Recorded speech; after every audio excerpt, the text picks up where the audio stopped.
Reverse engineering feels fun and genius at the same time because it transforms you from a passive user into an investigator of logic, a digital detective stepping inside the mind of software itself. Instead of accepting what a program shows you on the surface, you begin asking deeper questions. What is it really doing? How does it make decisions? Where does it store its secrets? Why does it behave differently under certain conditions? And the moment you open a binary file in a debugger or disassembler, something shifts in your brain because now you are no longer looking at an app as a product. You are looking at it as a machine made of instructions, memory operations, jumps, comparisons, and logic gates unfolding in real time. Tools like X64DBG become your live laboratory where you can pause execution at any instruction. Inspect registers like RAX, RBX, RCX, watch the stack grow and shrink, step into functions instruction by instruction, set breakpoints on suspicious calls, modify memory values, and immediately see how the program reacts. And this interactive control is what makes it addictive, because instead of reading theory, you are manipulating reality at the lowest level. Then you bring in Ghidra, which decompiles raw machine instructions into a higher-level pseudo-C code representation, helping you see structure, functions, loops, conditionals. And suddenly the chaos of hexadecimal bytes becomes readable logic, and patterns start emerging, especially when you analyze how password checks compare user input, how validation routines branch depending on flags, or how hidden functionality is wrapped behind conditional jumps. IDA Pro, the industry classic, offers deep static analysis, cross-references between functions, call graphs, string analysis, and flowcharts that let you visualize entire execution paths, while Radar 2 gives you raw terminal-level power, scripting flexibility, and an understanding of how tools work internally rather than just relying on a graphical interface. And together these tools are not just software, but cognitive amplifiers. They train your brain to think in execution flow, memory layout, and instruction-level causality. Learning assembly becomes practical and exciting when you realize that every high-level language statement compiles down to simple operations like MOV to transfer data, CMP to compare values, test to check conditions, JNE or JE to alter control flow, call to invoke functions, RET to return control, and push and pop to manipulate the stack. And when you actually step through these instructions in a debugger and see how a single CMP instruction followed by a conditional jump determines whether a license is valid or a feature unlocks, you understand software at its core rather than as abstract syntax, and the stack frame suddenly makes sense as you observe how function parameters are passed, how local variables are stored relative to RBP, how return addresses cite waiting at the top of the stack, and how changing a single byte can flip the outcome of an entire branch. Analyzing real malware inside a safely isolated virtual machine adds another layer of intensity because now you are not just exploring benign logic, but observing defensive and evasive techniques.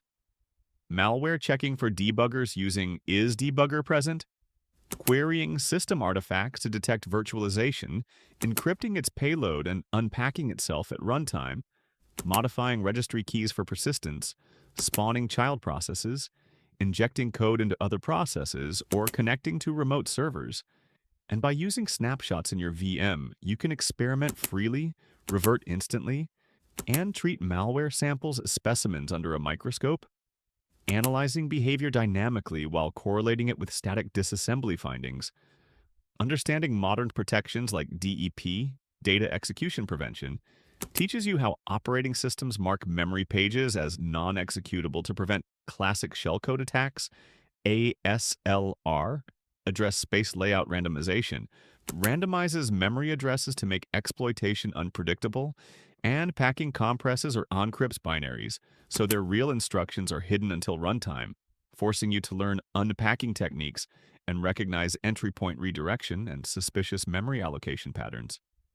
And once you grasp that these protections are just logical mechanisms with defined rules, They stop feeling like magic barriers and start feeling like engineering challenges to understand. Practicing with capture the flag. Reverse challenges sharpens your intuition because these small binaries are intentionally designed with hidden checks, obfuscated control flow, encoded strings, or subtle logical flaws, and each challenge trains you to identify common patterns such as XOR-based string obfuscation, checksum validation routines, anti-debugging tricks, or indirect jumps. And over time, you develop pattern recognition, where you can glance at disassembly and immediately predict what a function likely does before fully tracing it. Building your own crack mess and adding anti-debugging logic deepens your understanding even further because when you implement your own password comparison using assembly-level logic, introduce timing checks, detect breakpoints by scanning debug registers, or deliberately manipulate control flow with opaque predicates, you begin thinking from the defender's perspective. And then when you try to break your own creation, you experience the symmetry of reverse engineering, offense and defense intertwined.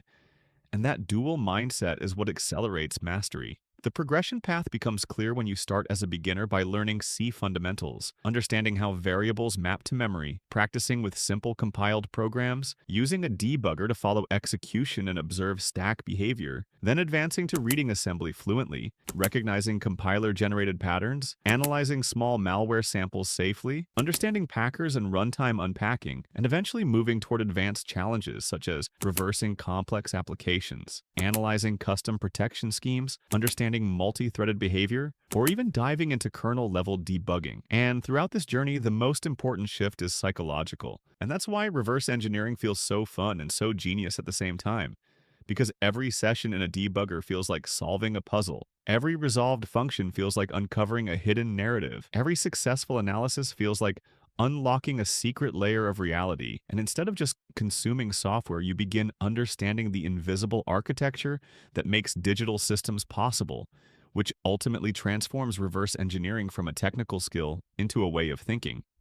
Analytical, patient, experimental, and deeply curious.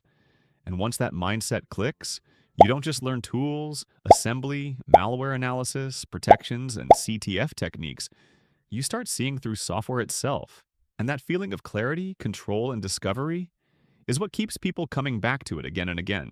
If you've ever looked at a program and thought, I want to understand what's really happening behind the screen, then you're already thinking differently. Reverse engineering isn't about breaking things. It's about breaking limits in your own mind. It's about curiosity. It's about not accepting the surface. It's about diving deeper when everyone else stops. And if you're here, watching this, trying to learn something, reverse engineering isn't just a skill, it's a transformation. If this video sparked something in you, if you felt that urge to open a debugger right now, then don't ignore it. That curiosity is your advantage. If you're serious about mastering this field, subscribe. Because we're not just learning tools here, we're building a mindset. Hit the like button so more people who are serious about learning can find this content. Drop a comment and tell me where you are in your reverse engineering journey. Beginner, intermediate, or already deep in the trenches. Share this with someone who thinks reverse engineering is too hard. Let's prove them wrong, and I will see you in the next one.